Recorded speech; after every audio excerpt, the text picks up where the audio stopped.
Laïkino, la rubrique cinématographique de l'Union des familles laïques.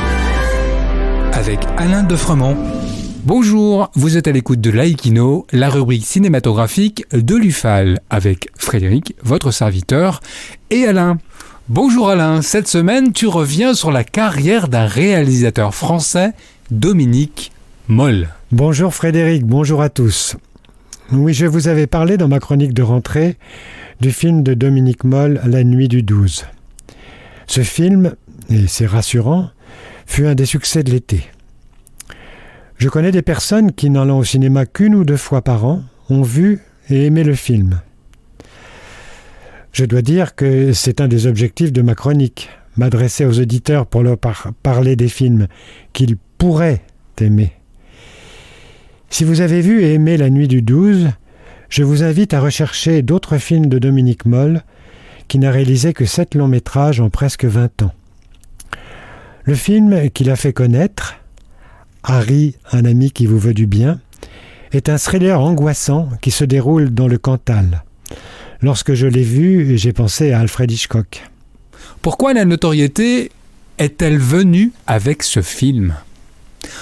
Eh bien, après un premier long-métrage en 1993, il remporta avec Harry plusieurs Césars en l'an 2000. Sa carrière était lancée.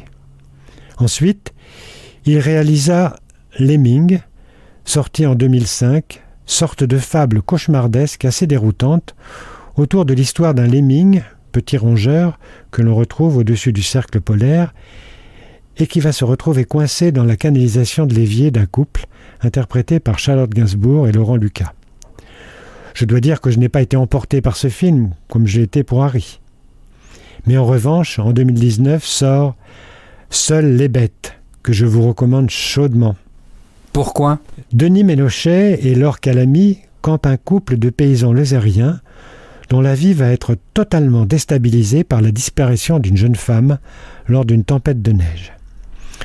Je ne vous en dis pas plus tant le film, par sa construction complexe mais excitante, haletante et sidérant. J'adore ce genre de film où le récit ne se déroule pas de manière linéaire, mais où l'on doit, comme dans un puzzle, assembler les pièces petit à petit. Et on en vient à La nuit du 12 ?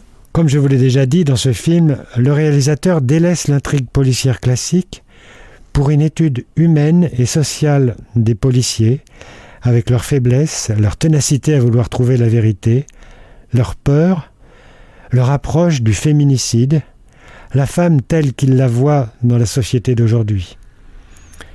C'est sur ce film intelligent et passionnant que je vous dis à la semaine prochaine. Merci Alain.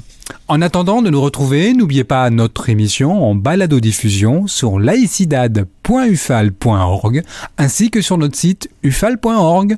Pensez aussi que nos activités ne sont possibles que grâce à vos dons et à vos adhésions. À bientôt.